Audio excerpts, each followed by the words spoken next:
Daniel Hawthorne, Twice Told Tales, Moses from an Old Mancy. Sorry, there is extra over there. Old Mancy. Ernest Hemingway, Men Without Women. J.D. Salinger, 9 Stories. Jhumpa Lahiri. We usually know these. Interpreters of Melodies and Unaccustomed Earth. Kurt Vonnegut. Anyone knows an important novel by Kurt Vonnegut? It starts from yes.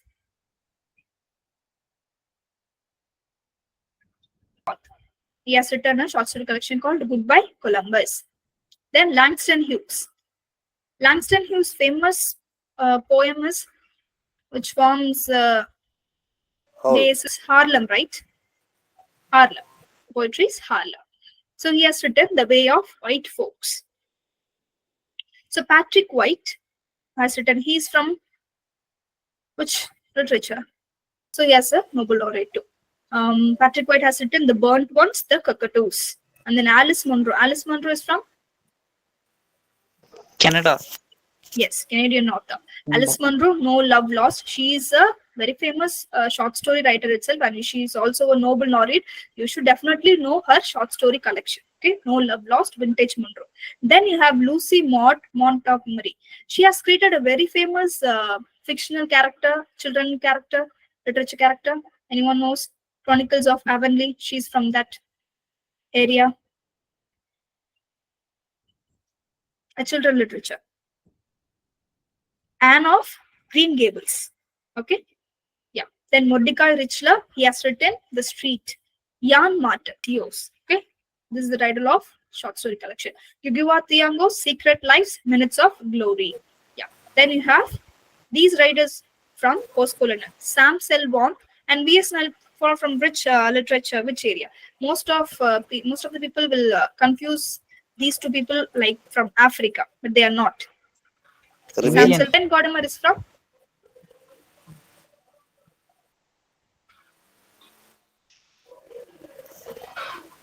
she's a white woman, but she belongs to she's writing for South Africa. You should always know Gugiwa Thiago, Chinua Achebe, they all belong to fully Africa, but they are from different region.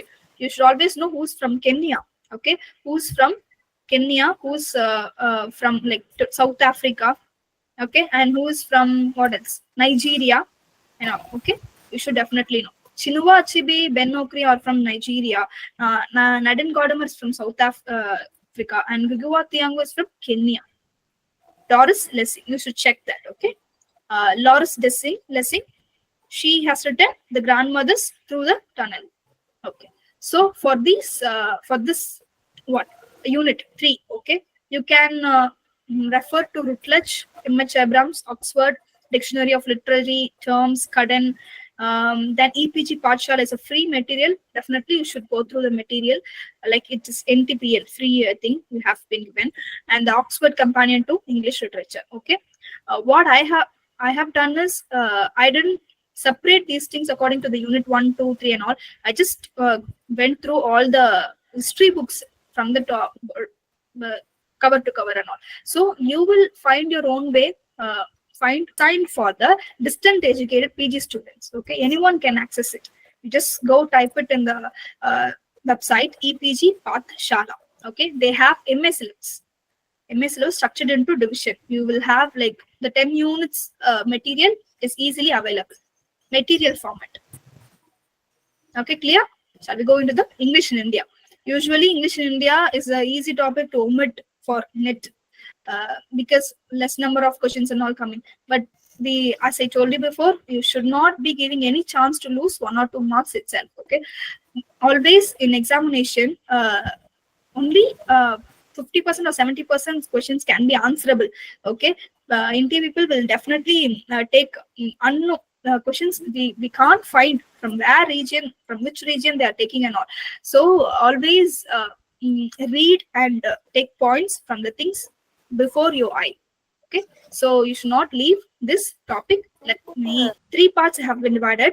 So what are these things are? English education in India, Indian Renaissance and English studies, translation and Indian literature. Okay, one by one we go into that. Before the British rule, how English has entered into our education, literature and everything. Okay, before the British rule, education was there actually. Okay, but it is not in the English medium or mode. Okay, we are taught like with the Vedic period. So the basis, the full focus was given on religion. Okay, Buddhist learning centers was spread. It spread across India. Okay, there we have ancient universities before the British rule itself.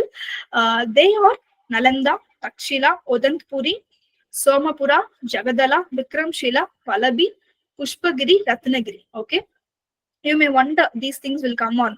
It will definitely come because same portion is for paper one also. You have higher education portion in paper one. So there you have ancient university. Okay, there you will be asked questions like where was the universities are placed. Like Nalanda is from Bihar, Takshila is from Bihar. Each university have different places, so you should definitely go and check the places as well as what important syllabus they are focusing on. Okay, for instance, like Nalanda is focusing fully on Buddhist learning. Okay, some other universities are focusing on astronomy, medicine, yeah, medicine, agricultural things, agriculture studies and cattle raising and all. So you have different things of medicine, as I told. Yeah, I told. So find out what is the place these universities are situated and what are the subjects they are dealing with. So you have beginnings. Definitely you should you do not have the second thought of remembering the years. Definitely you should remember the years. 1600 is the year which the English East India Company has been launched in our country. So then 1602 is Dutch.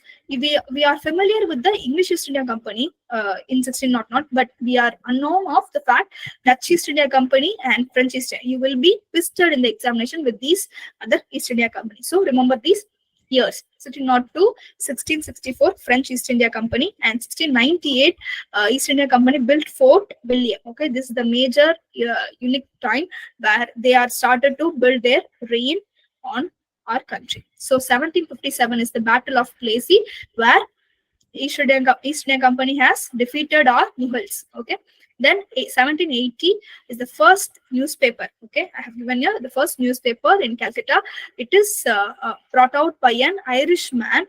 Okay, Hickey Bengal's Gazette, but it has written against the East India Company. So after some time, he was arrested, and the Hickey Bengal Gazette was shut down by the East Indian people, East India Company men.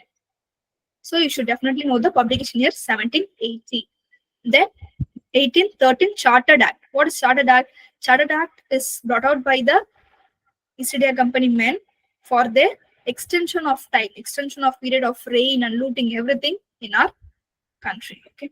Then 1870 is the establishment of Hindu College. Then you have commissions. These are all the important events or dates happened before the English came into our country.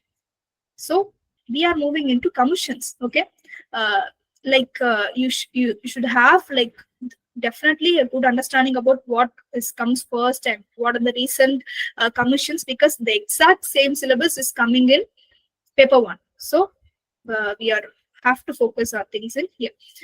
Macaulay's Minute or English Education Act. It is the first commission, 1835.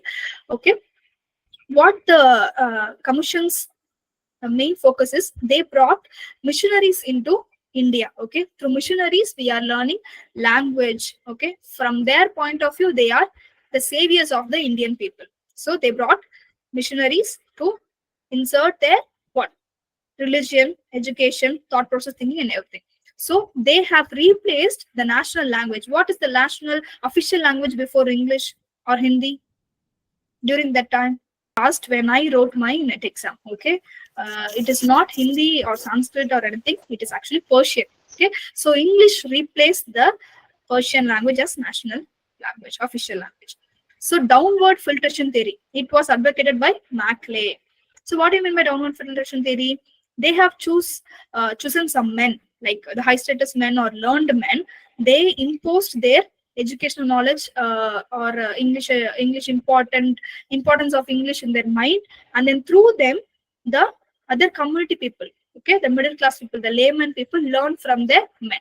Okay, it's like representative. So this is called as downward filtration theory. Then you have 1854 Woods Dispatch. Actually, it's a good commission because this Woods Dispatch is against Macaulay, because Macaulay's minutes, it's fully changing our own ideology and everything into there. So Woods Dispatch advocated our vernacular language, our regional local language. Okay, they supported a vernacular language as well as secularism. What do you mean secularism? India is always secular country, right? They're not supportive of certain religion. Okay, we have that religious freedom. We are like having multiple religious things around us, so it is called a secularism. So Woods Dispatch supported vernacular language as well as secularism. So 1882 is by, sorry, in that year Indian Education Commission has came. So in that commission, what they have imposed fully on school education, they are focusing on school education. And the 1902 Indian Universities Commission, this commission is, as from the title itself, they are fully keen, they have their eyes on reforming university. Then 1910 Gokhale's bill on primary education. This bill was passed for the education, primary education, to be made free. Yeah. And then 1917 Calcutta University. So it is also fully based on that university itself. So university education. And 1928 Herta Committee. This committee is focused on primary education as well as teacher training. Okay. Then 1936 to 37 Abbott Wood Committee. This committee is focused on vocational education. Okay, apart from the school education and all, extracurricular vocational education. And 1938 it is Sahir Hussain Committee. This committee is focusing on the basic curriculum. Okay, the basic curriculum is brought out by our Mahatma Gandhi. So this Sahir Hussain was advocated by Mahatma Gandhi. 1944 Sargent report. Okay, this report or committee is focusing on nursery schools. These so far we have seen the committees before independence. Okay, here comes after independence committee. What are the committees? 1948 is Radhakrishnan Committee. This Radhakrishnan Committee is not like focusing on a only particular feature or something. Its primary aim is to motive is to broad knowledge for the welfare of the country. Okay, yeah. So they have under that aim or motive, they have different kinds of things for them. And 1952 to 53 Mudaliar Commission is also known as Secondary Education Commission because its main focus is on secondary education.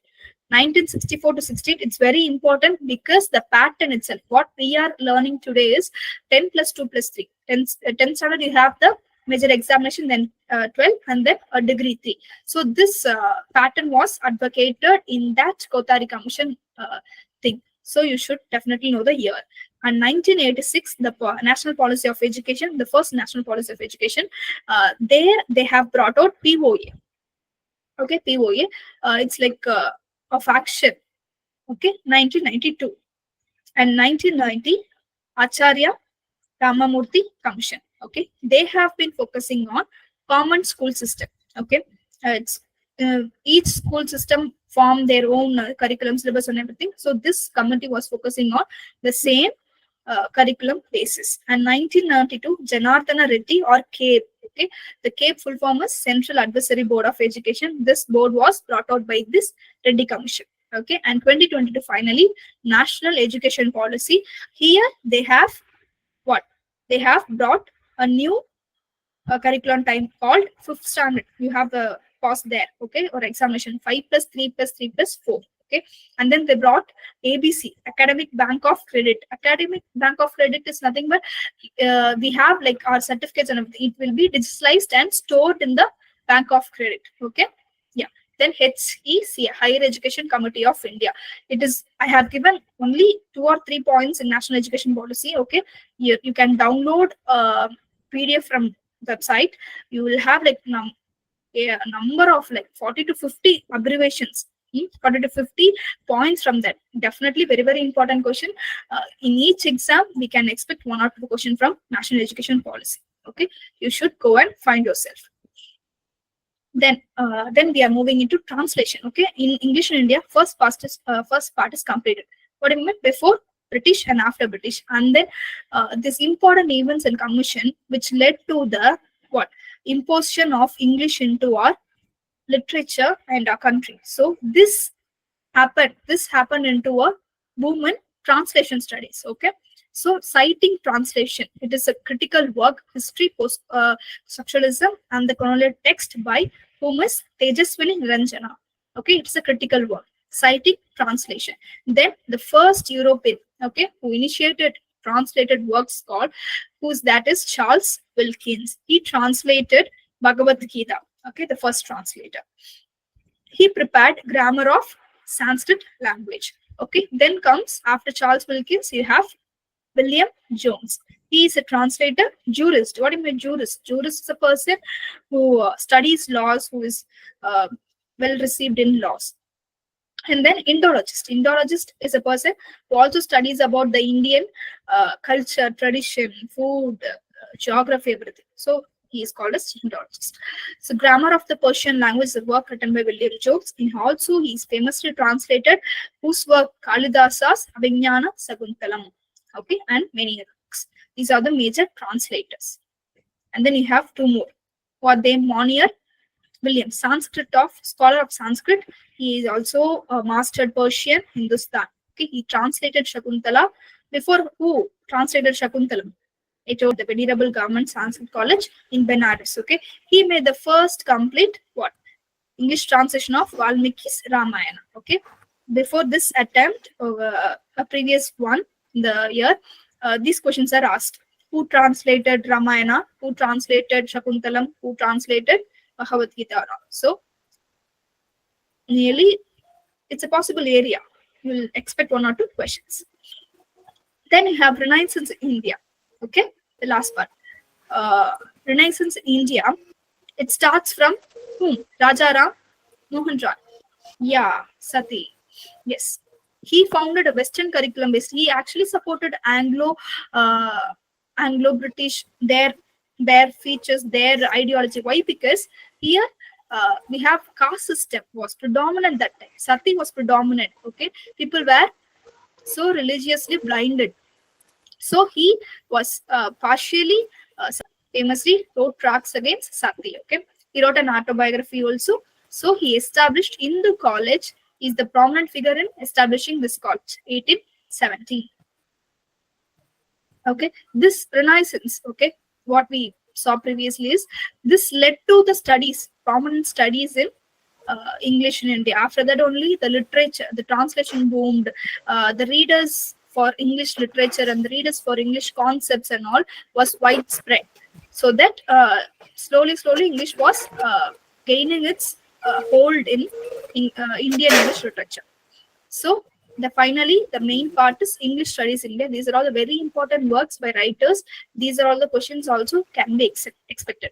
So English in India, its present and future by V.K. Gokak. Moving Frontiers of English Studies by C.D. Narasimhaya. Fijian Indian by Mulkraj Anand. Indianization of English. It's a frequently asked question actually. Indianization of English as well as the alchemy of English. So think Braj B. Katru is how important for our studies. So Mask of Conquest by Gauri Vishwanathan. Rhetoric of English India by Sara Suleri. The Lie of the Land is by Rajeshwari Sundarajan. Provocation is by Sudhakar Marathe. And then Colonial Transaction by Harish Trivedi. Rethinking English by Swati Joshi. Problematizing English in India by Agnihotri A.L. Khanna. Subject to Change is by Susi Taru. English Studies in India by Narasimhaya. Already a work we have seen by Narasimhaya. The Story of English in India in Krishnaswamy and Lalita Krishnaswamy. This Gift of English by Alok Mukherjee. He is also a very famous one. So Rupert Snell and Rita Koteri have written Chutneyfying English. So I can get you, these works are very difficult to memorize if you try to. Okay, what you can do is just, as I told you before, make some mnemonics or connect with their title names as well as the writer's name and all. So just form your own stories to memorize these things. Then it will be